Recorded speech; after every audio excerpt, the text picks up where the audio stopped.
Hello friends, आज राज्य पढ़ेंगे और विश्व पढ़ेंगे। ठीक है, चलिए शुरू करते हैं।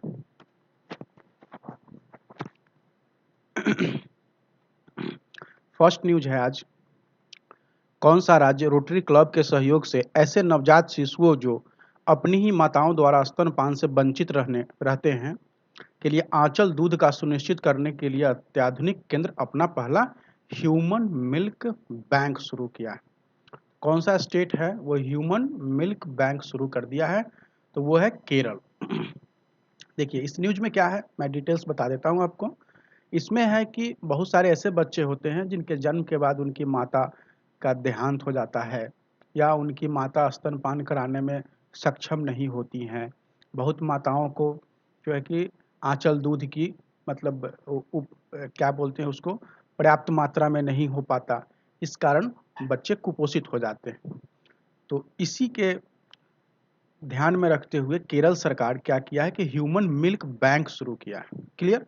बस इसमें एक ही पॉइंट आपको याद रखना है कि ह्यूमन मिल्क बैंक कौन से स्टेट गवर्नमेंट के द्वारा शुरू किया गया है, तो वह केरल स्टेट गवर्नमेंट है। क्लियर? चलिए, इसमें दूसरा कुछ नहीं है, बस इतना ही है। ह्यूमन मिल्क बैंक कौन शुरू किया है? तो केरल सरकार के द्वारा शुरू किया गया है। और ये क्या है, तो ये तो मैं बता ही दिया कि क्या है। जैसे कि बहुत माताएं मर जाती हैं या बच्चे को दूध पिलाने में सक्षम नहीं रहती हैं या दूध ही जो है कि पर्याप्त मात्रा में उत्पादन नहीं होता है, तो इस स्थिति में स्टेट गवर्नमेंट क्या करेगी कि ह्यूमन मिल्क बैंक से वो ऐसे बच्चों को दूध अवेलेबल करवाएगी। तो वो कौन सी सरकार शुरू की? केरल गवर्नमेंट के द्वारा शुरू किया गया। आइए दूसरे न्यूज पे चलते हैं। दूसरा है, किस राज्य सरकार ने मार्च 2022 तक राज्य के सभी ग्रामीण परिवारों को 100% पेयजल आपूर्ति प्रदान करने के उद्देश्य से हर घर पानी हर घर सफाई मिशन शुरू किया है? हर घर पानी हर घर सफाई मिशन कौन सी सरकार शुरू की है? तो वो है पंजाब सरकार। पंजाब सरकार के द्वारा हर घर पानी हर घर सफाई मिशन शुरू किया गया है। क्लियर? और ये कब तक होगा? तो 2022 तक, मार्च 2022 तक इसको शुरू कर दिया जाएगा। क्लियर? क्वेश्चन पूछेगा आपसे कि हर घर पानी हर घर सफाई किस स्टेट गवर्नमेंट के द्वारा लाया गया है? तो वह पंजाब स्टेट गवर्नमेंट हो गया। और कब तक इसको पूरा कर लिया जाएगा? तो मार्च 2022 तक इसको पूरा कर लिया जाएगा। क्लियर? इसमें आपको पंजाब के 85 गांव को शामिल किया गया है। ठीक है, चलिए इसमें है तो बहुत सारे, लेकिन तत्काल जो है कि लिखा है पंजाब सरकार ने मोगा जिले के 85 गांव को, और कहा है कि विशाल सतही आपूर्ति जल योजना में 172 गांव के लिए 144 नई आपूर्ति योजनाएं, 121 आर्सेनिक क्या होता है कि एक आर्सेनिक है, आयरन है, ये सब जल में मिलने के बाद जल दूषित हो जाता है। तो इसी सब को ध्यान में रखते हुए पंजाब गवर्नमेंट क्या किया कि हर घर पानी हर घर सफाई योजना लाया है, जो मार्च 2022 तक 100% परिवारों में जल की आपूर्ति करेगा। क्लियर? आइए दूसरे नंबर पे आते, इसमें बस आपको इतना ही देखना था। आइए 3 नंबर पे आते हैं। 3 नंबर में है आपको, किस राज्य सरकार ने कॉलेज छात्रों के लिए प्रज्ञान भारती योजना शुरू किया? कॉलेज छात्र के लिए कौन सी योजना है? योजना का नाम है प्रज्ञान भारती योजना। तो वो असम गवर्नमेंट लाई है। इस योजना के तहत क्या होगा, प्रत्येक छात्र को 1500 रुपए की राशि दी जाएगी। किस लिए? पुस्तक खरीदने के लिए, बुक खरीदने के लिए, किताब खरीदने के लिए 1500 रुपए प्रज्ञान भारती योजना के तहत असम सरकार प्रत्येक स्टूडेंट को देगा। किसको? कॉलेज स्टूडेंट को। इसके तहत 3,26,046 कॉलेज छात्र शामिल हो रहे हैं, जिनको 1500 रुपए मिलेगा असम गवर्नमेंट के द्वारा प्रज्ञान भारती योजना के थ्रू। चलिए बस इसमें इतना ही है। आगे आते हैं 4 नंबर पे। 4 नंबर न्यूज में कह रहा है कि किस राज्य सरकार ने आईटी पेटेंट के लिए फाइल करने हेतु नवीन स्टार्टअप को वित्तीय सहायता प्रदान करने के उद्देश्य से बौद्धिक संपदा अधिकार योजना और गुणवत्ता परीक्षण एवं प्रमाणन योजना शुरू किया है? तो वो कौन सरकार शुरू किए हैं? महाराष्ट्र गवर्नमेंट के द्वारा शुरू किया। पता है ना महाराष्ट्र में किनकी सरकार है? उद्धव ठाकरे की सरकार है महाराष्ट्र में। महाराष्ट्र के मुख्यमंत्री उद्धव ठाकरे हैं। क्लियर? और इसके राज्यपाल कौन है? भगत सिंह कोश्यारी। राज्यपाल मुख्यमंत्री भी एक बार कराएंगे, स्टैटिक्स सब चलेगा तो उसमें तो देखेंगे डिटेल्स। अभी याद रखिए आप, महाराष्ट्र के मुख्यमंत्री उद्धव ठाकरे, राज्यपाल भगत सिंह कोश्यारी हैं। और कौन सी है? आईटी पेटेंट है। आईटी पेटेंट क्या होता है? पहले तो ये जानेंगे कि पेटेंट क्या होता है। थोड़ा टाइम लगेगा वीडियो में, घबराइए नहीं, पेशेंस रखिए। आईटी पेटेंट है। इसमें पेटेंट का मतलब होता है जैसे आपने कोई चीज़ का खोज किया या बनाया, जैसे कोई डिवाइस ही बनाया तो उसको पेटेंट करवाना होता है। ठीक है, तो इसी के बारे में ये न्यूज़ दिया है कि महाराष्ट्र गवर्नमेंट है वो क्या करी है कि आईटी पेटेंट के लिए फाइल करने हेतु नवीनतम स्टार्टअप को वित्तीय सहायता प्रदान कर रही है। ठीक है, और इसमें कहा है कि बौद्धिक संपदा अधिकार योजना और गुणवत्ता परीक्षण एवं प्रमाणन योजना शुरू किया है ये मदद करने के लिए। आपको किस तरह की मदद? तो फाइनेंशियल मदद जो है कि देगा, इसमें वित्तीय सहायता अवेलेबल करवाएगा। कितना पैसा मिलेगा ये देखिए। तो अगर घरेलू पेटेंट करवाते हैं, घरेलू बौद्धिक संपदा अधिकार आईपीआर इसी को बोल रहा है, एप्लीकेशन के लिए 2 लाख रुपए तक का वित्तीय सहायता देगा। और अगर आप इसी को अंतर्राष्ट्रीय आईपीआर के लिए एप्लीकेशन करते हैं तो आपको 10 लाख रुपए तक का सहायता राशि अवेलेबल करवाएगी। कौन? महाराष्ट्र गवर्नमेंट। क्लियर? समझ में आया ना? पेटेंट तो समझ में आ ही गया होगा। क्या होगा? उसको लाइसेंस लेना, जैसे कॉपीराइट का आदमी लेता है ना पेटेंट कि ये मेरा है, जैसे किसी कंपनी का नाम आपने रखा और उस कंपनी के नाम से आपने पेटेंट करवा लिया है तो दूसरे उस नाम से प्रोडक्ट नहीं बना सकते। अगर बनाएंगे तो कॉपीराइट का इशू होता है वहाँ पर।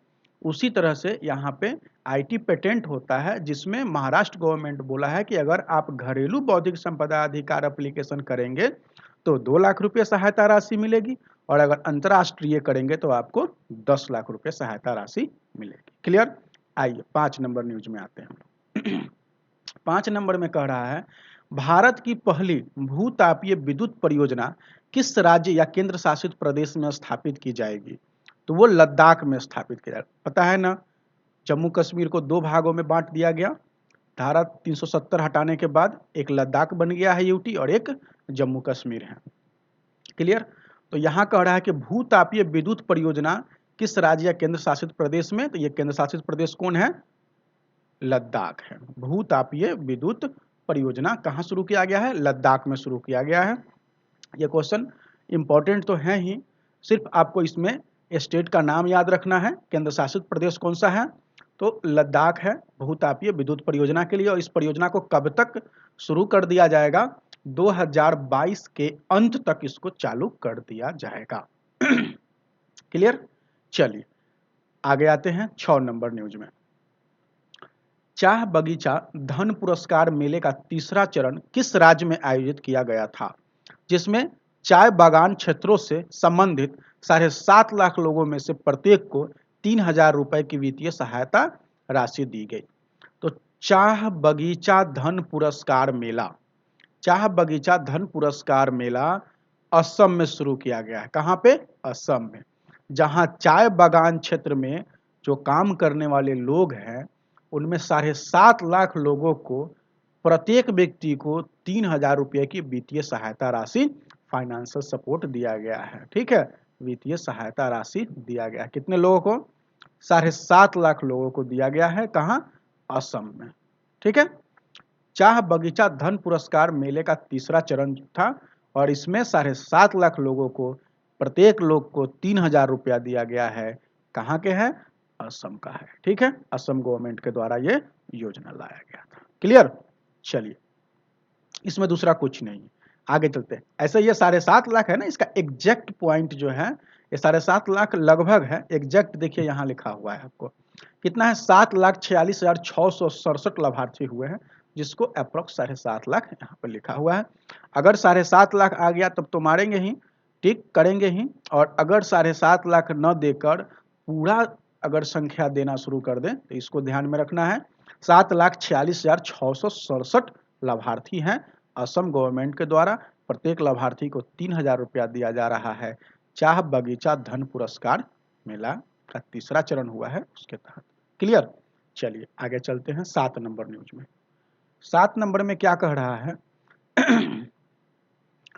किस राज्य सरकार ने निमोनिया के कारण होने वाली शिशु मृत्यु दर को कम करने के उद्देश्य से social awareness and action to neutralize pneumonia successfully अभियान शुरू किया है। देखिए इतना बड़ा जो लिखा है ना, ये लिखा है social awareness and action to neutralize pneumonia successfully, उसको शॉर्ट में यहाँ सांस बोलता है, SAANS, सांस। आप सांस तो याद रख सकते हैं। क्लियर। तो ये अभियान शुरू किया है मध्य प्रदेश सरकार।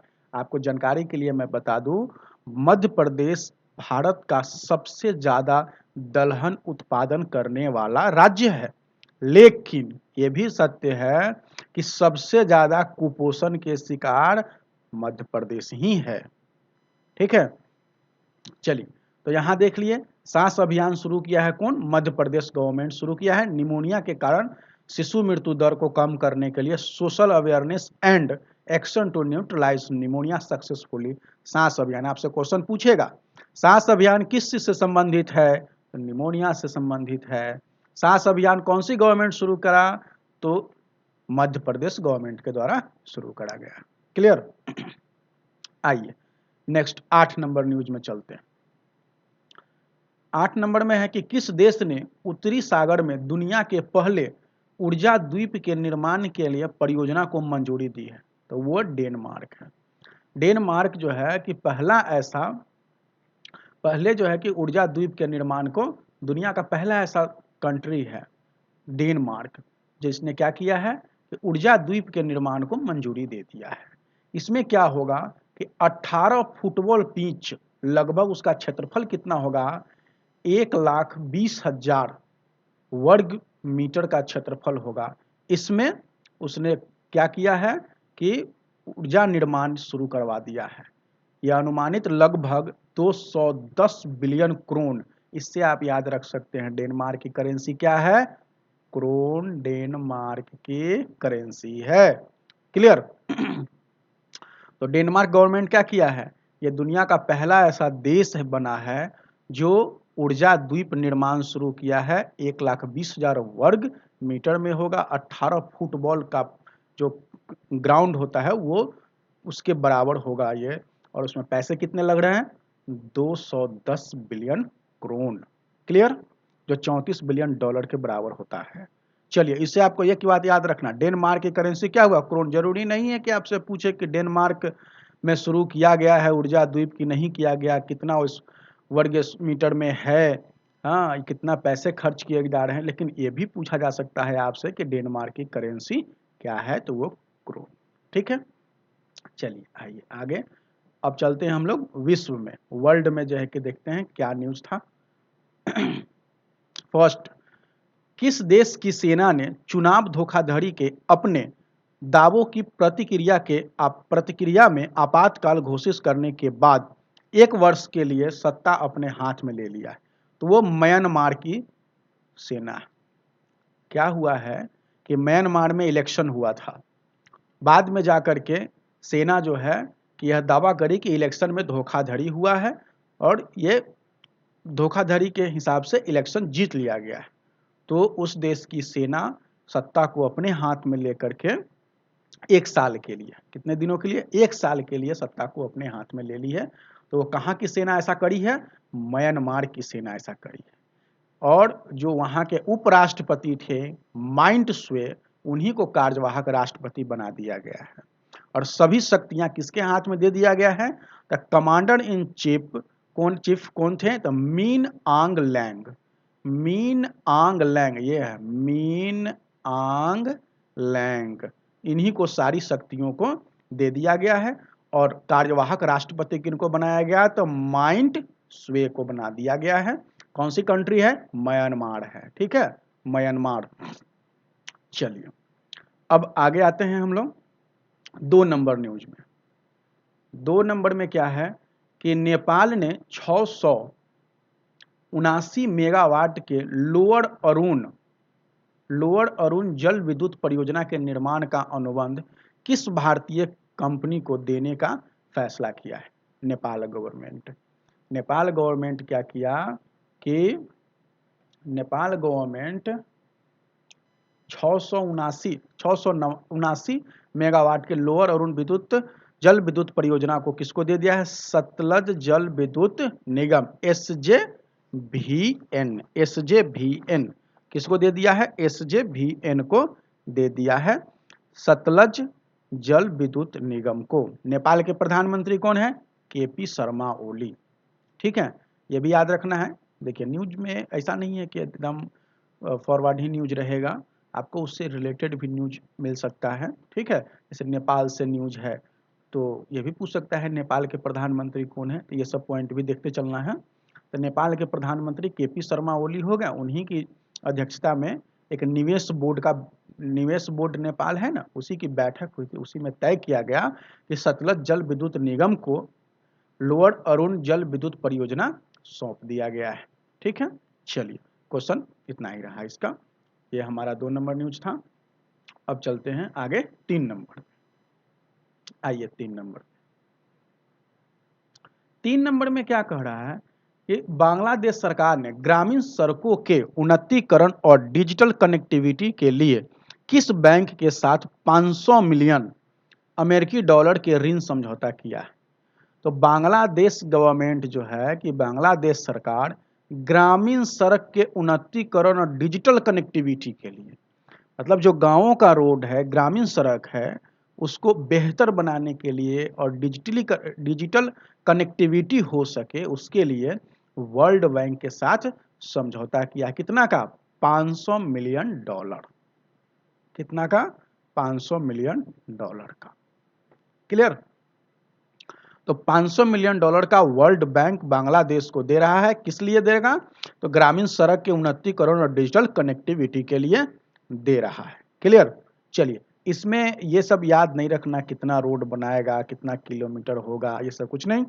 आपको अमाउंट और बैंक का नाम याद रखना है। कितना अमाउंट दे रहा है? 500 मिलियन डॉलर, और बैंक है वर्ल्ड बैंक। वर्ल्ड बैंक का हेडक्वार्टर कहाँ है? Washington DC.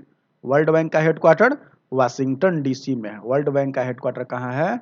वाशिंगटन डीसी में है। वाशिंगटन डीसी में वर्ल्ड बैंक का हेडक्वार्टर। क्लियर? और बांग्लादेश सरकार वर्ल्ड बैंक से 500 मिलियन डॉलर ली है ग्रामीण सड़कों के उन्नतीकरण और डिजिटल कनेक्टिविटी के लिए। आइए न्यूज 4 नंबर पे हम लोग आते हैं। संयुक्त राष्ट्र अंतर्राष्ट्रीय बाल शिक्षा कोष यूनिसेफ ने एस्ट्रोजेनेका, ऑक्सफोर्ड और नोवावैक्स वैक्सीन की आपूर्ति के लिए किस संस्थान के साथ एक दीर्घकालिक समझौता पर हस्ताक्षर किए हैं? तो वो संस्थान है हमारे सीरम इंस्टीट्यूट ऑफ इंडिया। अभी जो कोविशील्ड आ रहा है इसी का है, सीरम इंस्टीट्यूट ऑफ इंडिया का ही है कोविशील्ड। और ये संयुक्त राष्ट्र अंतर्राष्ट्रीय बाल शिक्षा कोष यूनिसेफ, यूनिसेफ का हेडक्वार्टर कहाँ है? न्यूयॉर्क में यूनिसेफ का हेडक्वार्टर है। कहाँ? तो यूनिसेफ का हेडक्वार्टर आपको न्यूयॉर्क में है। कहाँ पे? न्यूयॉर्क में। ठीक है, ऐसे ही लिख देते हैं, इससे न्यू इससे यॉर्क, समझ लीजिए। ठीक है, तो यूनिसेफ का हेडक्वार्टर न्यूयॉर्क, यूएसए में पड़ता है न्यूयॉर्क। ठीक है, तो यूनिसेफ एस्ट्रोजेनेका, ऑक्सफोर्ड और नोवा वैक्सीन की आपूर्ति के लिए किसके साथ समझौता किया है? दीर्घकालिक समझौता है ये सीरम इंस्टीट्यूट ऑफ इंडिया के साथ। क्लियर? चलिए इसमें देखते हैं कुछ इंपॉर्टेंट पॉइंट हो। तो ऑक्सफोर्ड एस्ट्राजेनेका की कोविशील्ड का निर्माण पुणे स्थित सीरम इंस्टीट्यूट द्वारा किया जा रहा है। मैंने थोड़ा देर पहले भी बोला कि कोविशील्ड का निर्माण कौन कर रहा है अपने यहाँ? तो पुणे स्थित सीरम इंस्टीट्यूट के द्वारा किया जा रहा है। ठीक है, चलिए आगे चलते हैं 5 नंबर न्यूज में। 5 नंबर ये लास्ट न्यूज है आज का हम लोग का। किस अरब देश ने अपना मंगल अभियान होप, क्या नाम है उसका? होप नाम है मंगल अभियान का।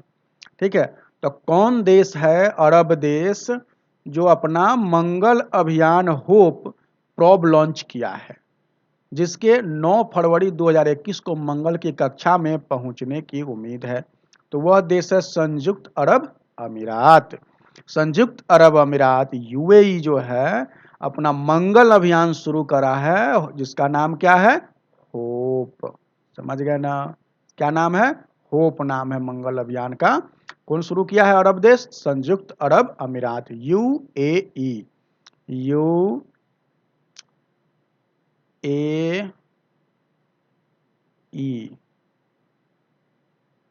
ठीक है, यूएई के द्वारा शुरू किया गया है आपको होप मिशन, ये याद रखना जरूरी है, क्वेश्चन पूछेगा ही।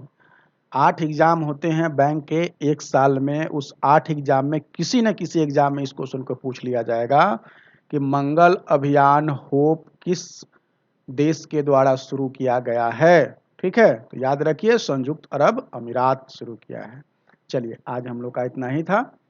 अगर आप लोगों को वीडियो पसंद आता है तो सब्सक्राइब कीजिए, शेयर कीजिए दोस्तों में। Thank you.